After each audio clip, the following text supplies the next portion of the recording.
यह मांडुक्योपनिषद सार पुस्तक से चतुर्थ दिवस 15 नवंबर 1973 का पूरा प्रवचन है। शब्दशः चतुर्थ दिवस का प्रवचन गुरुवार दिनांक 15 नवंबर सन 1973, समय 10 बजे से 12 बजे। अब पहले सारे उपनिषद के पाठ सुन लो, फिर व्याख्या करें। ओम इत्येतदक्षरमिदं सर्वम्। आत्मजिज्ञासुओं, स्वस्वरूप भगवान आत्मा के विशेषणों का विवेचन हो रहा है। नान्तः प्रज्ञम्। कल तक अव्यवहार्य की व्याख्या हुई थी।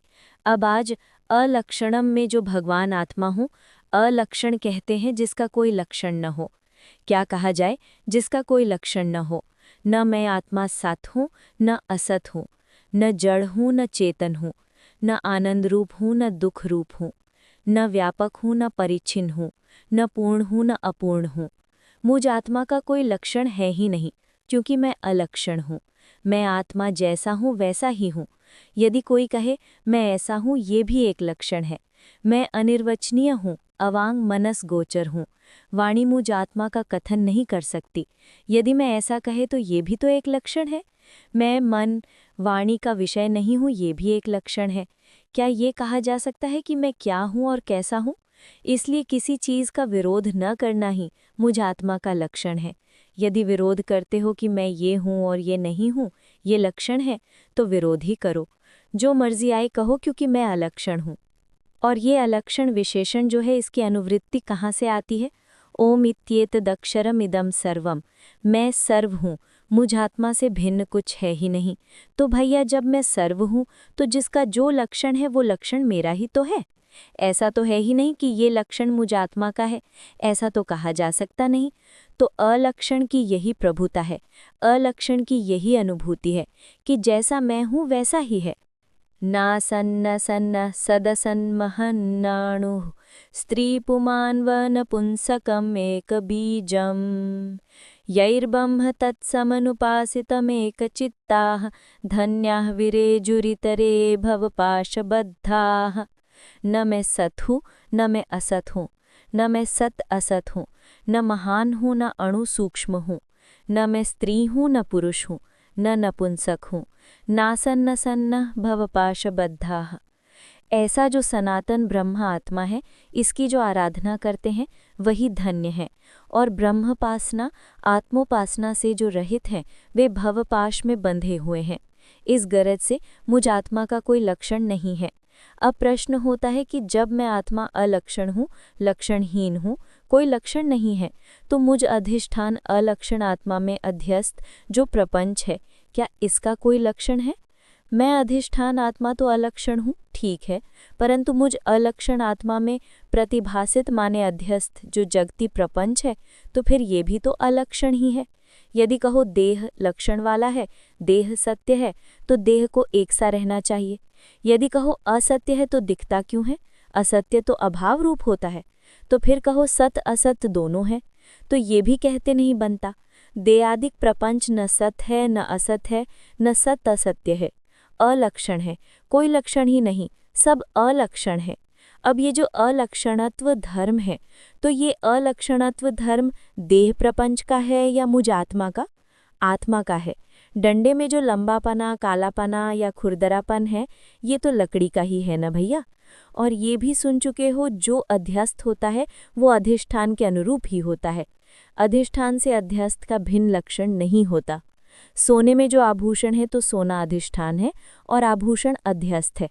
तो सोने में पीलापना, वजनपना, अधिष्ठान सोने का ही तो है।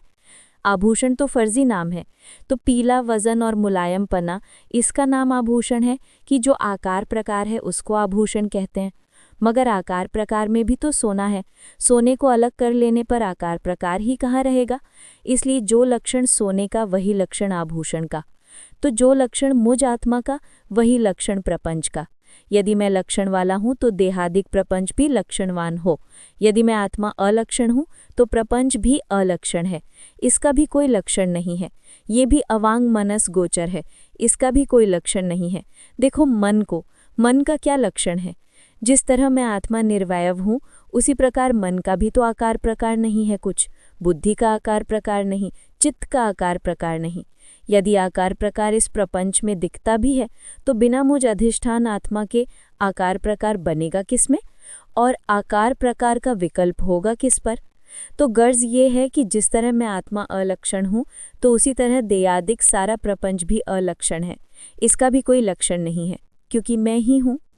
अच्छा, जो सारा प्रपंच जैसे कि मैं आत्मा अलक्षण हूँ उसी प्रकार देहादिक सारा प्रपंच भी अलक्षण है।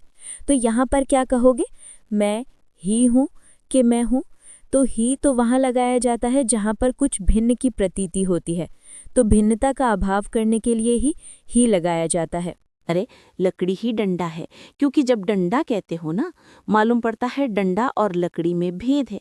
लकड़ी ही डंडा है, और लकड़ी में जब डंडा खोजा तो डंडा न मिला तो हो निकल गया। डंडा खोजने के पहले तो ही लगेगा, और लकड़ी देश में जब डंडा ढूंढा गया तो डंडा न मिला, तो जब डंडा है ही नहीं तो लकड़ी है। तो ही किसके लिए लगाओगे? तो ही कहाँ रहेगा फिर? तो ही निकल गया तो अब रहेगा लकड़ी है, ये बाध है। तो दरिद्र प्रपंच का निस्सारण करने के लिए, भगाने के लिए ही लगाया जाता है। सोना ही आभूषण है, धागा ही वस्त्र है, लोहा ही शस्त्र है। और जब सोने में आभूषण न मिला तो सोना है ही निकल गया। इसी तरह प्रपंच को देखकर प्रपंचाभाव करने के लिए जब प्रपंच की प्रतीति होती है तो प्रपंच का अभाव करने के लिए अहमेवेदम सर्वम, आत्मैवेदम सर्वम, ब्रह्मैवेदम सर्वम, वासुदेवैवेदम सर्वम, सब आत्मा ही हैं, सब नारायण ही हैं, सब में ही हूँ। जब दरिद्र निकल गया तो मैं हूँ ही की जरूरत नहीं रही। इसी तरह मन, बुद्धि, चित्त, अहंकार, पंच महाभूत, पंचतन मात्राएं, स्थूल सूक्ष्म कारण, तीनों शरीर, सत रज तम, तीन गुण, बस दरिद्र भाग गया। जब दरिद्र निकल गया तो मैं हूँ। अब लक्षण कौन बताएगा बरे? प्रपंच देश से लक्षण का विकल्प होता है या निष्प्रपंच देश से? प्रपंच देश से लक्षण का विकल्प होता है, दरिद्र देश से। संसार प्रपंच के ही अंदर धनवान और दरिद्र होते हैं, और भगवाने देश में तो न कोई दरिद्र है न धनवान है। बिना अलक्षण स्वरूप के बोध के बिना ये दरिद्र जाता ही नहीं। जिसका एक बालक नहीं वो भी दरिद्र, और जिसके ज्यादा हैं वो भी दरिद्र। अब समझ लो, सब अनुभवशील बैठे हो, जिसका रहने के लिए एक झोपड़ी भी नहीं वो भी दरिद्र, और जिनके बड़े बड़े बिल्डिंग बने हुए हैं वे भी दरिद्र हैं। जिसके यहाँ खाने को नहीं वो भी दरिद्र, और जिसके पास लाखों हैं वो महादरिद्र। अब दरिद्र कौन नहीं है? ब्रह्मानंद रसम पीत्वा ये तो उन्मत्त योगिनः इंद्रोपिरंकवत भाति का कथा नृप कीटका। ब्रह्मानंद मदिरा को पीकर जो उन्मत्त हैं उनकी दृष्टि में इंद्र भी भिखारी के समान दिखाई देता है, वही भर दरिद्र नहीं है। और तो सारा संसार दरिद्र है। तो जब तक प्रपंच के प्रति आस्था है, जब तक प्रपंच का अस्तित्व है, तो भैया वो दरिद्र ही है। नारायणी वेदम सर्वम, अहम्मे वेदम सर्वम, वासुदेवा सर्वमिति, वासुदेव ही सबद है। और जब दरिद्र निकल गया, जब अपने आत्मदेश में ढूंढा तो प्रपंच न मिला तो हा निकल गया, तो मैं हूँ रह गया। यहाँ पर मैं आत्मा अलक्षण सिद्ध होता हूँ। ही निकल जाने पर इस स्थान में मैं आत्मा अलक्षण सिद्ध होता हूँ, प्रपंच के रहते नहीं। प्रपंच में रहते पर तो नाना लक्षण वाला मैं आत्मा प्रतीत होता हूँ। वाह! जो अपने को 3.5 हाथ का मानता है उसको 3.5 हाथ का ही लक्षण वाला दिखता है। तो फिर इतने लक्षण हैं कि अनंत। जो अपने आप को संसारी जीव मानता है उसको जीव सा दिखता हूँ, देह मानने वाले को देह सा दिखता हूँ, स्त्री मानने वाले को स्त्री सा दिखता हूँ, पुरुष मानने वाले को पुरुष सा दिखता हूँ, आस्तिक को आस्तिक सा, और है को है सा, और नहीं को नहीं सा। ये जितने लक्षण हैं ये प्रपंच देश के विकल्प हैं। जो प्रपंच में रहता है उसकी जैसी धारणा होती है उसके लिए मैं आत्मा वैसे ही प्रतीत होता हूँ, वस्तुतः वैसा मैं नहीं हूँ। यदि आत्मा होकर या मैं होकर मैं को देखा तो मैं आत्मा में किसी किस्म का लक्षण नहीं है, परंतु अपने आप को कुछ मानकर वो देखता है, इसलिए कोई ना कोई लक्षण देखता है तब वो लक्षण बताता है। श्रुतियां भी तो सनातन ब्रह्मा आत्मा के लक्षण का विवेचन करती हैं। ना चक्षुषा गृहते नापि वाचा नान्यैर्दैवा हि तपसा कर्मणा वा ज्ञान प्रसादेन विशुद्ध सत्वतस्तु तम पश्यते निष्कलम ध्यानमाना। एष देवो विश्वकर्मा महात्मा सदा जनानां हृदय सन्निविष्ट हृदा मनीषा मनसा अभिक्लिप्तो ये एतद्विदुर अमृतास्ते भवन्ति। ये सब लक्षण ही तो हैं, परंतु श्रुतियां जो हैं, इन बेचारियों को क्या कहा जाए, क्योंकि श्रुतियां वाणी रूप है और वाणी का वहाँ गमन नहीं है। तो श्रुतियां जो लक्षण बताती हैं वो भगवान आत्मा को इदमित्थम ऐसा ही है कहने में कोई श्रुति समर्थ नहीं है। रामायण में चपाई आती है कि आदि अंत को जासु ना पावा मति अनुमान निगम असिगावा, अपनी बुद्धि के अनुसार। परंतु जैसा है वैसा ही है। इस चौपाई में अलक्षण भी है और लक्षण भी। आदि अंत को जासु न पावा, ये जैसा है, और मति अनुमान व निगम असिगावा, ये ऐसा है। इदमित्थम कही जाए न सुई, इसलिए मैं आत्मा अलक्षण हूँ, कोई भी कहने में समर्थ नहीं है। और मुझ आत्मा के अतिरिक्त जो कुछ भी है सब विकल्प ही तो है, और विकल्प सत्ताहीन होता है। तो सत्तावान का लक्षण वो क्या बता सकता है? श्रुतियां स्मृतियां सत्ताहीन है, इनका अस्तित्व ही नहीं है। मुझ सत्तावान आत्मा का लक्षण कोई क्या बता सकता है? इसलिए अलक्षणम, मैं अलक्षण आत्मा हूँ। और फिर बात यह है ना कि यदि अगर मेरे मुंह सींग पूंछ होते तो भगवान में भी सींग पूंछ की कल्पना होती। जो जैसा अपने आप को मानता है वही मान्यता अलक्षण भगवान आत्मा पर भी आरोपित करता है कि भगवान ऐसा है। अगर मैं हिंदू मानता हूँ अपने को, तो भगवान को भी शिखा सूत्र वाला मानता हूँ कि भगवान भी चंदन लगाते हैं, वो भी जनेऊ पहनते हैं। अगर हमारा ब्याह होता है तो उनका भी ब्याह होता है, मगर भगवान आत्मा जैसा है वैसा ही है, वो अछूता है। ये तो हमारी धारणा है, हमारा विकल्प है, हमारी कल्पना है कि मैं भगवान को इस प्रकार से मानता हूँ, मगर वो जैसा है वैसा ही है। ईसाई में गो ईसाई सा है, ईसाई वो तुम शहर ही नहीं। हिंदू में हिंदू सा दिख पड़े, वले हिंदू पने का असर ही नहीं। इस्लाम में वो इस्लाम सा है, बांदे दीनी की कोई कफी नहीं। हर जात में जात उसी की है, पर जात की उसको खबर ही नहीं। तो भगवान आत्मा की वास्तविकता का पता कैसे लगेगा? भगवान होकर देखो। भगवान की हकीकत यानी सच्चाई का पता कैसे लगेगा कि भगवान कैसा है? भगवान होकर देखो। अगर किसी की सच्चाई का पता लगाना है तो उससे अलग होकर पता नहीं लगा सकते जबकि वही ना हो जाओ।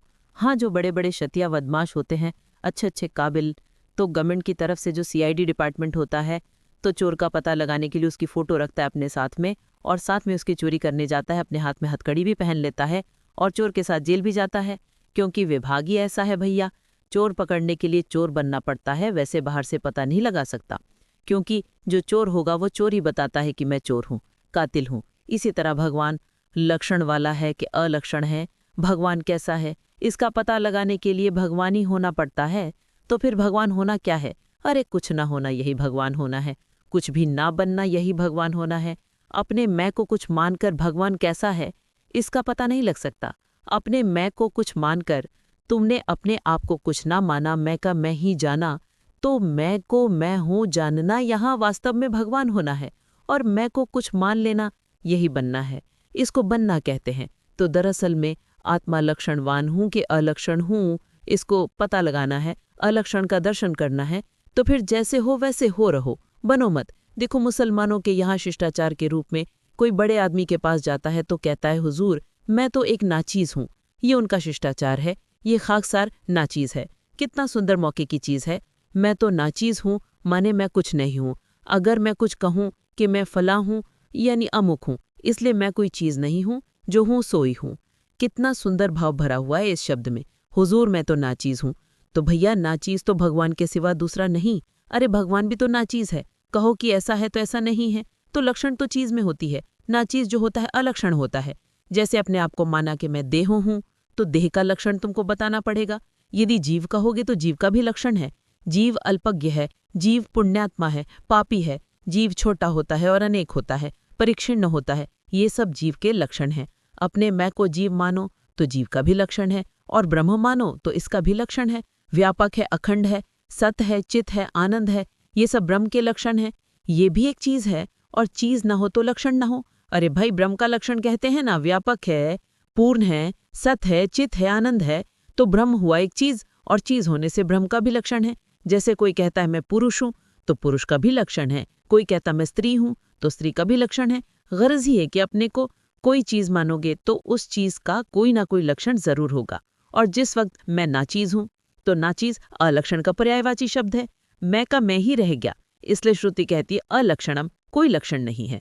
जब मैं आत्मा अलक्षण हूं, तो मुझ आत्मा पर ये जो चराचर प्रपंच है ये भी अलक्षण है, इसका भी कोई लक्षण नहीं है। प्रपंच नहीं है इसलिए अलक्षण है, और मैं हूं इसलिए अलक्षण हूं। प्रपंच नहीं है, जब हो तब न लक्षण है। जब प्रपंच है ही नहीं तो लक्षण क्या होगा, इसलिए प्रपंच अलक्षण है। तब मुझ आत्मा का लक्षण कौन बतावे? अरे जो लक्षण बताने वाला था वो तो चला गया, अब मुझ आत्मा का लक्षण कौन कहे? लक्षण से अलक्षण है कि अलक्षण से लक्षण है? लक्षण से अलक्षण है माने लक्षण अलक्षण को सिद्ध करता है कि अलक्षण लक्षण को सिद्ध करता है। फिर एक बार सुनो, प्रपंच भाव रूप है कि अभाव रूप? अभाव रूप। तो अभाव रूप होने के नाते प्रपंच लक्षणवान है कि अलक्षण है? क्योंकि जब है ही नहीं तो उसका लक्षण क्या होगा, इसलिए प्रपंच अलक्षण है। और जब प्रपंच है ही नहीं तो मुझ आत्मा का लक्षण कौन बताएगा कि भगवान आत्मा ऐसा है? देहादिक प्रपंच, संसार प्रपंच, जगत प्रपंच, ये अभाव रूप है कि भाव रूप? अभाव रूप। अभाव रूप होने के कारण प्रपंच अलक्षण है, क्योंकि जब हो तब न उसका लक्षण बने।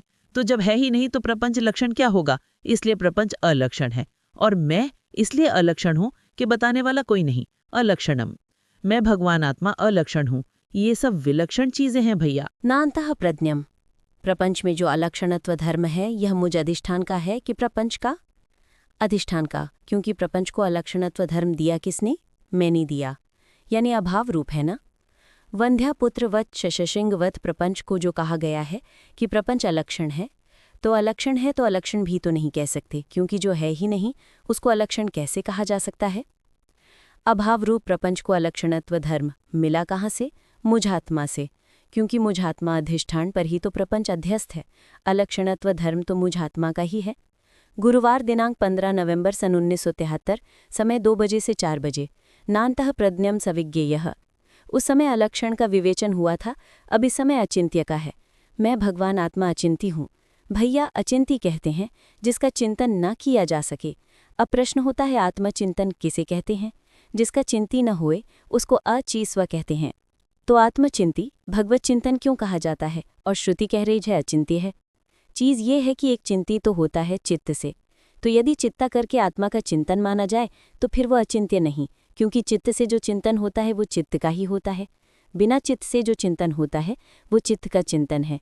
चित्त का जो चिंतन होता है वो विकल्प का चिंतन होता है।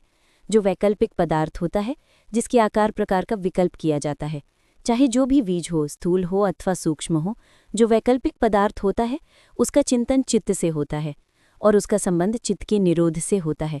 जब तक वित्त का निरोध है तो चित्त के निरोध काल तक ही उसका चिंतन है, और चित्त जब चंचल हुआ तो वो चिंतन भी गया, वो चिंतन नहीं रहता। एक दूसरी चीज़ ये है कि यावत काल चित्त है, चित्त जागृत अवस्था में भी रहता है और स्वप्न में भी। जब तक वो चित्त है तब तक वो चित्त गम्य है और चित्त का ही बनाया हुआ वो चिंत्य है। वो चित्त करके ही कल्पना किया हुआ है, चित्त का वह दूसरा स्वरूप है। चित्त द्वारा जो कल्पना किया हुआ चिंत्य पदार्थ है, तो अचिंत्य कहते हैं आत्मा को, और चिंत्य नाम प्रपंच का है। प्रपंच चिंत्य है और आत्मा अचिंत्य है। जी हाँ, तो चित्त द्वारा जो काल्पनिक पदार्थ है तो उसका चिंतन चित्त के निरोध से संबंधित है। चित्त को रोककर ही उस पदार्थ का चिंतन किया जा सकता है, अन्यथा नहीं। चाहे कोई देवी हो चाहे देवता हो, चाहे कोई नर हो चाहे नारी हो, गरज ये है कि चित्त द्वारा जिसका चिंतन किया जाता है वो काल्पनिक है, नश्वर है और वो माना हुआ है, इसलिए बिना चित्त के उसका चिंतन नहीं हो सकता। यहाँ पर अचिंत्य का चिंती करना है। मैं आत्मा जो हूँ अचिंत्य हूँ। जब आत्मा अचिंत्य है तो अचिंत्य के चिंती का क्या स्वरूप है? जैसे कोई कल्पना करता है, जिसका जो इष्ट होता है उस इष्ट के नाम रूप की कल्पना करके जो जिसका इष्ट होता है, जैसे भगवान विष्णु हुए, शिव हुए, भगवान राम हुए, भगवान कृष्ण हुए, शक्ति हुई, ऐसा नाम है, रूप है, और उस काल्पनिक इष्ट की हृदय में धारणा करके चित्त में उसका चिंतन करता है।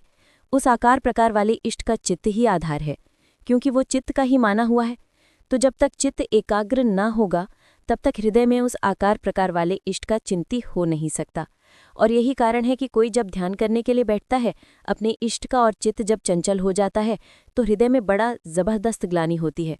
तब सोचता है कि किसी संत महात्मा के पास जाकर चित्त की स्थिरता का साधन पूछे। जब उसका आधार ही ना रहेगा तो वो इष्ट कहाँ रहेगा भाई। हृदय में तो बड़ा दुख होता है ऐसे ध्यान में, क्योंकि अचिंत्य का तो कभी विचार किया नहीं और चिंत्य अचिंत्य नहीं। यानी मतलब यह है कि अचिंत्य का चिंतन उससे होता नहीं, अचिंतन का चिंतन होता नहीं और चिंत्य के चिंतन में उसका चित्त एकाग्र नहीं। इस तरह दोनों तरह मुसीबत है ना। तात्पर्य यह है कि अचिंत्य का चिंतन नहीं, अचिंतन चिंतन उससे होता नहीं और चिंत्य के चिंतन में उसका चित्त एकाग्र नहीं, इसीलिए होती है ग्लानि। अचिंत्य का चिंतन उससे नहीं होता जिसकी काल्पनिक इष्ट में निष्ठा होती है, जिसकी उसमें श्रद्धा है, वो अचिंत्य से बहुत दूर है। नाम रूपात्मक आकार प्रकार वाला जो चिंत्य है उसका चिंतन बिना चित्त एकाग्र हुए होता नहीं, तो साधक को इतनी ग्लानि होती है कि उसका साक्षी वो स्वयं है। और प्रायः यादा तादाद में चिंत्य के ही चिंतन करने वाले पाए जाते हैं, अचिंत्य चिंतन करने वाले तो बिरले ही होते हैं, क्योंकि अचिंत्य का चिंतन बिना स्वरूप आत्मा के बोध हुए नितांत असंभव है। अचिंतन का चिंतन तो वही कर सकता है जिसने अचिंत्य दर्शन किया है, और चिंत्य का चिंतन तो सुनकर ही होता है, देख कर के नहीं होता। सुनते हैं कि भगवान राम का स्वरूप ऐसा है, शक्ति ऐसी है, तो सुना है, देखा तो नहीं है। ना चित्र बनाने वाला ही उसको देखा है, सिर्फ कल्पना है। तुम जो चित्र देखते हो किसी भी देवता का, वो चित्रकार की कल्पना ही तो है। तात्पर्य है कि सुन करके वैसे ही कल्पना कर ली जाती है और फिर चित्त द्वारा उसका चिंतन करते हैं, परंतु अचिंत्य का तो चिंती होता है दर्शन करके। अब यहाँ पर समझना है कि अचिंत्य का चिंती, अचिंत्य चिंतन का चित्त के निरोध और अनिरोध से कोई संबंध नहीं, क्योंकि अचिंत्य भगवान का चिंतन है, वो चित्त की एकाग्रता और उसके निरोध से स्वरूप भगवान आत्मा का कोई संबंध नहीं है। अब आत्मचिंतन का स्वरूप बताएंगे और उसमें बिठा लेंगे। चित्त के निरोध में जो चिंती होता है उसमें देश काल की सीमा है, कहाँ पर चिंतन करें। चिंतन के लिए एकांत की जरूरत पड़ती है। एकांत कमरा हो, कोई हल्ला गुल्ला न हो, सुनसान हो। किस वक्त करना चाहिए? तो चित्त का निरोध करके जो चिंतन किया जाता है उसके लिए देश काल की सीमा नहीं रहती। भगवान आत्मा का चिंतन हर वक्त होता है, क्योंकि अचिंत्य के चिंती के लिए चित्त एकाग्र हो तब क्या, चित्त चंचल हो तब क्या। चित्त की एकाग्रता चंचलता से उसका संबंध नहीं है। श्री कृष्ण भगवान तो यहाँ तक अर्जुन से कहते हैं, तस्मात् सर्वेषु कालेषु मामनुस्मर युद्ध च मर्यार्पितं मनो बुद्धिर्मामेवैष्यस संशयम्। भगवान ने कितनी आज़ादी दे रखी है अर्जुन को। अर्जुना, सर्वकाल में मेरा स्मरण भी कर और युद्ध भी कर। युद्ध ऐसा कठिन कार्य है, जबकि युद्ध करने वाले पर इतनी जिम्मेदारी होती है, अपनी रक्षा, रथ की रक्षा, सारथी की रक्षा, घोड़ों की रक्षा और शत्रु को मारना, ये सब कार्य करते हुए भगवान का चिंती। भगवान ने ये तो नहीं कहा कि दिन भर तो युद्ध हो रहा है और जब युद्ध बंद हो तब 1-2 घंटे शाम को मेरा स्मरण कर। आजकल युद्ध का कोई समय नहीं है, परंतु पुराने ज़माने में शाम होने पर दोनों तरफ से शंख बज जाते थे और लड़ाई बंद हो जाती थी। सब सैनिक अपने अपने बैरकों में चले जाते थे, खाना पीना, आराम करना, और सवेरे युद्ध में डट जाते थे। ऐसा नहीं कहा। सर्वेषु कालेषु अर्थात सर्वकाल में, जागृत, स्वप्न, सुषुप्ति में, मूर्छा और समाधि में तथा सुख दुख में मेरा स्मरण भी कर और युद्ध भी कर। कैसा चिंती है भाई? तो भैया वो कौन सा स्मरण है? माम को डर्थ आत्मानम, माम्य कर्म कारक है। सर्वकाल में मुझ आत्मा का स्मरण भी कर और युद्ध भी कर, क्योंकि आत्मा ही अहम आत्मा गुड़ाकेश सर्वभूताशय स्थित अहम आदिश्च मध्यम च भूतानामंत एवं च। अर्जुन, सारे चराचर में स्थित जो आत्मा है वो मैं हूँ, जिसका विवेचन हो रहा है 4 दिन से। माम शब्द कर्म कारक है। सर्वकाल में मुझ आत्मा का स्मरण भी कर और युद्ध भी कर। तो भैया सर्वकाल में उसी का चिंतन हो सकता है जो सर्वकाल में होगा, और कभी रहे और कभी न रहे तो सर्वकाल में उसका चिंतन नहीं होता और कामकाज करते हुए भी नहीं होता, क्योंकि ऊधो मन न भय 10-20 और एक ही काम करेगा एक वक्त में, चाहे युद्ध कर चाहे स्मरण कर। अगर सर्वकाल में भगवान का चिंतन होता है, उस चिंतन का संबंध चित्त से होता, तो सर्वकाल में मेरा स्मरण कर और युद्ध कर ऐसा नहीं कहते। इससे प्रत्यक्ष है कि भगवत चिंतन का संबंध मन से नहीं है। इसीलिए जो पदार्थ सर्वकाल में रहता है उसका सर्वकाल में चिंतन हो सकता है, जागृत, स्वप्न, सुषुप्ति, मूर्छा और समाधि आदि अवस्थाओं में। अच्छा फिर देखो, यदि समाधि अवस्था को आत्मचिंतन की अवस्था मानी जाए और समाधि ही आत्मचिंतन होता तो फिर असमाधि में आत्मचिंतन नहीं होता ऐसा माना जाए तो सर्वकालीन स्मरण हुआ।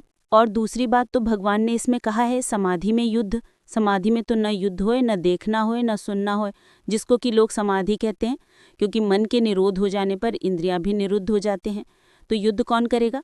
फिर मन का व्यापार बर हुआ। इंद्रियों का जो स्वामी है वो मन है और मन ही इंद्रियों का प्रेरक है। मन के ही कहने सुनने में इंद्रियां चलती हैं। तो मन जब एकाग्र हो गया, मन का निरोध हो गया, अर्थात मन का व्यापार शून्य होने पर इंद्रियों का भी व्यापार शून्य हो जाता है और इसी को समाधि कहते हैं। जो समाधिनिष्ठ पुरुष है, जब ऐसी अवस्था में बोलना चालना ही बंद हो जाता है तो युद्ध कैसे होगा? दुकान में बैठे हो, सौदा तौल रहे हो, आत्मचिंती हो रहा है, भोजन कर रहे हो, आत्मचिंती हो रहा है, क्योंकि हमको सर्वकाल की मर्यादा रखनी है। सर्वकाल में मुझ आत्मा का स्मरण भी कर और युद्ध भी कर। तो फिर किसका चिंतन? बया लक्षण है? अरे कोई लक्षण नहीं है, क्योंकि अलक्षणम। जब मैं आत्मा अलक्षण हूँ तो मुझ आत्मा का चिंतन भी तो अलक्षण है भैया, और लक्षण वाला चिंतन हर काल में हो नहीं सकता। भगवान कृष्ण जैसे टेढ़े हैं उसी प्रकार उनका उपदेश भी टेढ़ा है भैया। इनको लगाना, भगवान योगेश्वर के इस रहस्य को समझना साधारण नहीं है। देखो कौन सा ऐसा टाइम है, कौन सी ऐसी अवस्था है जब मैं आत्मा न रहूं? अरे सवेरे सोकर उठे और करीबन रात 10 बजे सोते हैं, तो 5 और 10 के बीच कोई ऐसा टाइम है जब मैं आत्मा न रहूं? 5 और 10 के बीच जो टाइम है उसको जागृत अवस्था कहते हैं। तो जागृत अवस्था के प्रपंच को कौन जानेगा, कौन अनुभव करेगा? तो मैं रहता हूँ, मैं आत्मा जागृत में मैं रहता हूँ, और जो मैं आत्मा जागृत अवस्था में रहता हूँ, जागृत अवस्था तो बदल जाती है मगर मैं वहीं का वहीं रहता हूँ। यदि स्वप्न काल में मैं नहीं रहूँगा तो स्वप्न के प्रपंच को कौन जानेगा? जो मैं जागृत में और वहीं मैं स्वप्न में रहता हूँ, जो जागृत और स्वप्न में है वहीं मैं गाढ़ी निद्रा सुषुप्ति में रहता हूँ। जिस अवस्था में जागृत और स्वप्न दोनों अवस्थाओं का अभाव हो उसको सुषुप्ति कहते हैं। मैं कहाँ पड़ा हूँ इसका होश नहीं रहता। जो मैं जागृत में वहीं मैं स्वप्न में, जो जागृत और स्वप्न में है वहीं मैं गाढ़ी निद्रा में रहता हूँ। क्योंकि सवेरे मैं कहता हूँ कि ऐसा सो रहा है कि कुछ पता ही नहीं रहा। अगर मैं सो जाता तो बताता कौन? तो मैं सोया नहीं। जागृत अवस्था सुषुप्ति अवस्था मन की है, बुद्धि की है। अगर मैं सो जाता तो पता किसको रहता? दूसरी चीज़ ये है कि कहते हैं कि बड़ा आनंद आया, मैं आत्मा वहाँ नहीं रहता तो बड़ा आनंद आया, इस आनंद का कौन अनुभव करता? तो इसलिए जागृत में, स्वप्न में, सुषुप्ति में न रहूं, स्वप्न में न रहूं तो स्वप्न प्रपंच को कौन जानेगा? तो तीनों अवस्थाओं में मैं आत्मा एक रस रहता हूँ। अब देखो, भूतकाल, भविष्यत्काल और वर्तमान काल, आज के पहले भी मैं था और आगे भी रहूंगा और कभी भी मैं हूँ। आज के पहले भी मैं आत्मा था, इसका क्या प्रमाण है? तब इसका क्या प्रमाण है कि आज के पहले मैं नहीं था? अगर था का प्रमाण मांगते हो तो नहीं था का प्रमाण दो। दूसरी चीज ये है कि जैसे किसी ने कहा आज के पहले मैं नहीं था, मैं नहीं था, मैं के अभाव को जानने वाला मैं नहीं था। नहीं था को नहीं था ने जाना कि नहीं था को था उसने जाना, जो था उसने जाना। तो मैं नहीं था इसका अनुभव करने वाला तो मैं ही हूँ। मैं के भाव अभाव का ज्ञाता तो मैं ही हूँ। जिज्ञासु, भगवान को जानने के लिए, भगवान को देखने के लिए, भगवान का अनुभव करने के लिए तुमको किसी प्रमाण की जरूरत नहीं, डंके की चोट पर, क्योंकि मैं आत्मा वाणी का विषय ही नहीं और वेद शास्त्र श्रुतियाँ स्मृतियाँ वाणी रूप है, तो मुझ सत्र आत्मा का प्रमाता ये तो नहीं हो सकते। प्रमाणांतरस्यानपेक्षतावात् इत्यादि। जो पदार्थ सत्य सनातन होता है उसकी किसी अन्य प्रमाण से सिद्धि नहीं होती। प्रमाता, प्रमाण और प्रयय 3 चीजें हैं।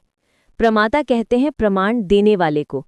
जैसे किसी ने पूछा स्वामी जी के हाथ में क्या है, तो स्वामी जी के हाथ में जो है वो डंडा है, तुम हुए प्रमाता। तो सत्य भगवान आत्मा के लिए प्रमाण देने वाला जब प्रमाण देने के लिए आएगा तो सत्य से जो भिन्न होगा वो सत्य होगा कि असत्य? सत्य से भिन्न असत्य, चेतन से भिन्न जड़, आनंद से भिन्न दुख, प्रकाश से भिन्न अंधकार। हाँ जी, प्रकाश का प्रमाता तो प्रकाश ही होगा।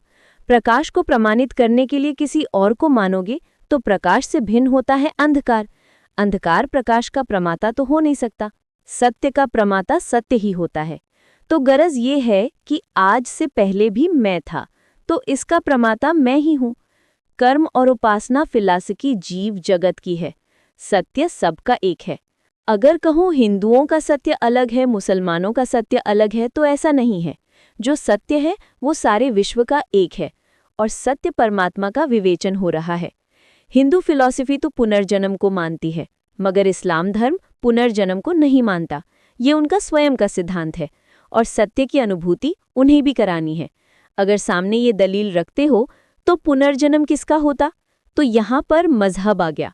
तो ये कर्म फिलॉसफी पर रखो, इसलिए इसको प्रमाणित करने के लिए अन्य प्रमाण की जरूरत नहीं। जो ये कहते हैं कि वेद शास्त्र भी अपने अपने दिमाग का फुजला निकालते हैं और मैं जैसा हूँ वैसा ही हूँ, इसलिए भगवान सत्य परमात्मा को लखने के लिए सत्य ही उसका प्रमाण है। मैं का प्रमाता मैं ही हूँ। प्रकाश को देखने के लिए प्रकाश ही उपकरण है। तो गरज ये है कि प्रकाश को प्रमाणित करने के लिए दूसरा नहीं है, प्रकाश को प्रकाश ही देखता है। उसी तरह मैं आत्मा का प्रमाता मैं ही हूँ। अहम करके अहम का ज्ञान होता है। मैं बाज वक्त कहा करता हूँ मैं ब्रह्म हूँ। इस ज्ञान को प्राप्त करने के लिए बुद्धिमान और विद्वान होने की जरूरत है, क्योंकि जब तुम्हारी प्रखर बुद्धि होगी तभी वेदांत के ग्रंथों को लगा सकते हो। तो पहले व्याकरण पढ़ो, फिर उसके बाद न्याय शास्त्र पढ़ो, इसके बाद वेदांत पढ़ो, फिर वेदांत के ग्रंथ तुम्हारी समझ में आ सकते हैं। आजकल भी जो कृतियां विद्वानों ने जो संस्कृत में थी उसका हिंदी कर दिया है। विचार सागर है, वृत्ति प्रभाकर है। तो वेदांत के ग्रंथों को लगाने के लिए तो बुद्धिमान विद्वान होने की जरूरत है। प्रखर बुद्धि न होगी तब तक वेदांत के ग्रंथों को लगा नहीं सकते। वेदांत के ग्रंथों को पढ़ने से यहाँ तक वो आता है विद्वान कि मैं संसारी जीव नहीं, शरीर से भिन्न मैं व्यापक ब्रह्म हूँ। इसी का पठन पाठन होता है। हम सब पापड़ बेले हैं। पंजाब में एक फरीदकोट स्थान है। फरीदकोट में एक फकीर रहते थे, उनका नाम था बाबा फरीद। एक दिन उनके साथ मिलने के लिए एक शायर मियाँ शेख शादी आए थे।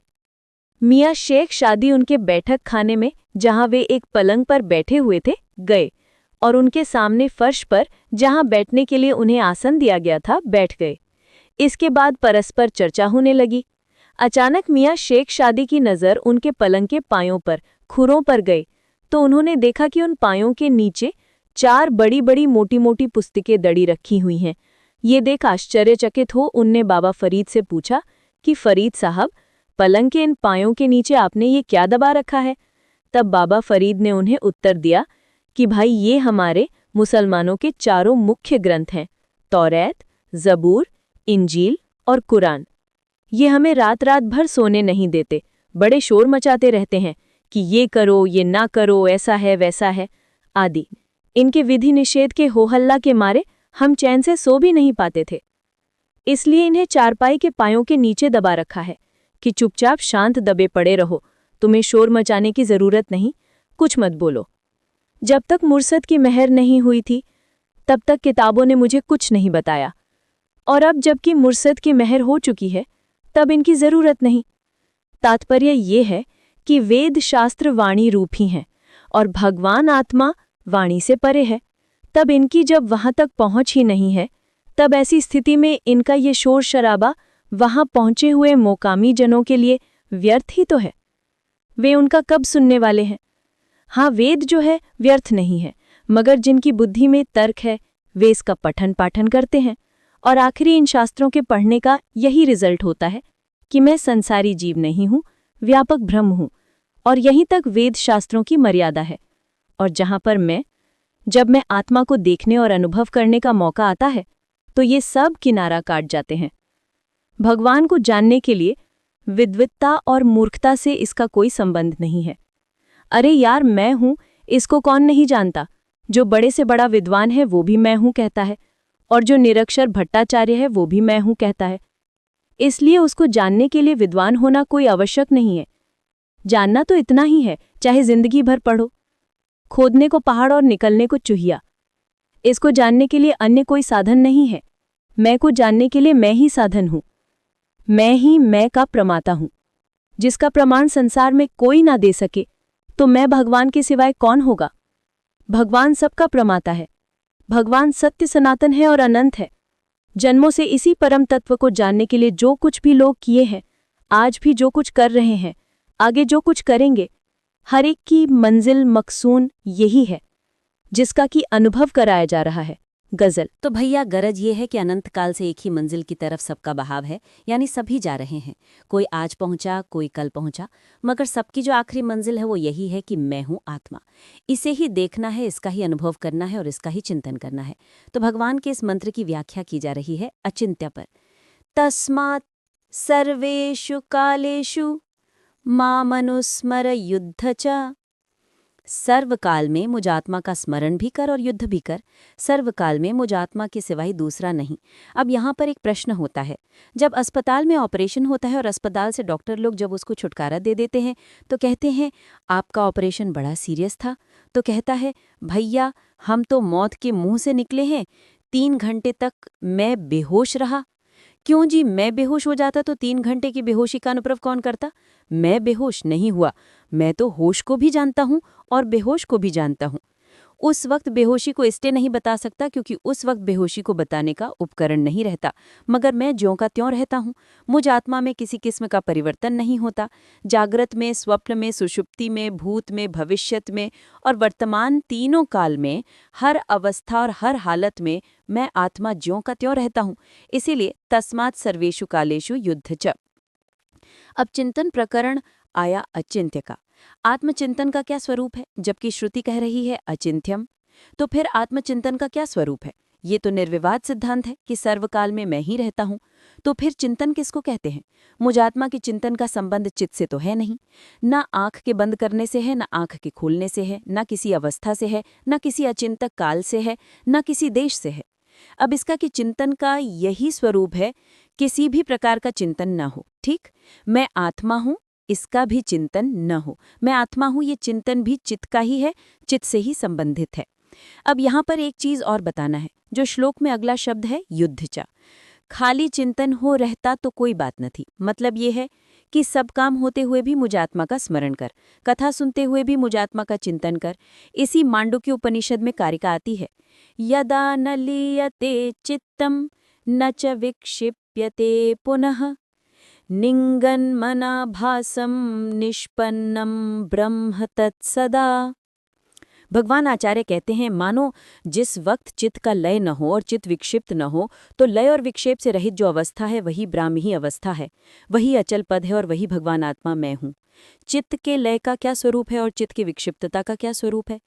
चित्त की चंचलता को चित्त का विक्षेप कहते हैं। चंचलता का नाम विक्षेप है और नींद आ जाना ये चित्त का लय है।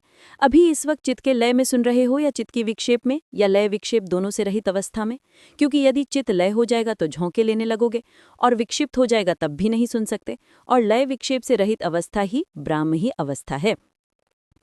शशांत सर्व संकल्पा या शिभावदवस्थिति जागरण निद्रा विनिर्मुक्ता सा स्वरूप स्थिति परा। जागृत और सुषुप्ति दोनों अवस्थाओं से परे की जो अवस्था वही स्वरूप स्थिता है। तो अभी जो सुन रहे हो ये निरूपण तो स्वरूप में स्थित होकर सुन रहे हो या स्वरूप से बाहर होकर? स्वरूप में स्थित होकर ही ये निरूपण सुन रहे हो। तुम्हारे जितने भी कार्य हैं संसार में, व्यवहारिक जगत के अंदर, वे सब स्वरूप स्थिता में होते हैं कि स्वरूप स्थिता के बाहर? तो यही तो भगवान आत्मा का सर्वकाल में स्मरण है। मगर तारीफ यह है कि किसी भी कार्य के क्रियाकाल में यह भी तो चिंतन नहीं होता कि मैं आत्मा हूँ। और अगर ये चिंतन करो कि मैं आत्मा हूँ तो मैं अचिंत नहीं। यही तो भगवान आत्मा का स्वरूप है कि ये भी स्मृति न रहे कि मैं आत्मा हूँ। यही आत्मचिंतन है और अचिंत्य पद है। श्रुति जो कह रही है आत्मा अचिंत्य है, तो क्या मतलब है? अगर पोजीशन बनाकर बैठो तो मैं ऐसा नहीं। नान्त प्रज्ञम सविज्ञेयः, इसी वजह से अचिंत्य पद में स्थित होकर ही जगत प्रपंच का सारा काम होता है। लय और विक्षेप नहीं तो मन कहाँ है? तो अमनस्क पद में स्थित होकर तुम्हारा सारा व्यवहार होता है। और बिना प्रयास के अमनस्क पद में स्थित होने के लिए तुम क्या कोई साधन करते हो? अमनस्क तो तुम स्वयं हो। अब हम तुमको किस पद में स्थित कराएं? अरे तुम खुद अमनस्क पद में तो तुम बिना प्रयास के, बिना साधन के स्वाभाविक स्थित हो। तो फिर हम क्या करते हैं? जिसमें तुम हो पहले से उसमें रहो, तुम्हारी जो कोशिश है ना उसको हम खत्म करते हैं। कोशिश करते थे तब भी वही थे और कोशिश मत करो तब भी वही हो। मगर तुम्हारा जो विकल्प था कि मैं अपने स्वरूप में स्थित हो जाऊं, बस इसी विकल्प को संत महात्मा जन लखाते हैं। जो तुम हो जहां पर हो वहीं लखाया जा रहा है। और अगर मैं ये विकल्प करूं कि मैं तुमको अपने पास से कुछ दे रहा हूं, तो फिर मैं ब्रह्म विद्या का प्रवक्ता नहीं हूं, मेरे अंदर पोल ही है फिर। अरे तुम भगवान हो, तुम्हें कौन दे सकता है? तो जहां पहले थे, जो थे, अरे जो भगवान है उसको भगवान कहा जाएगा या खजेड़ू को भगवान कहा जाएगा? जो वास्तविक चिंतन है भगवान का वो यही है कि मां मनुस्मरे युद्ध च। अब 4 बज रहे हैं, आज का प्रवचन यहीं समाप्त होता है। ओम पूर्णमदः पूर्णमिदं पूर्णात् पूर्णमुदच्यते पूर्णस्य पूर्णमादाय पूर्णमेवावशिष्यते। ओम शांति शांति शांति।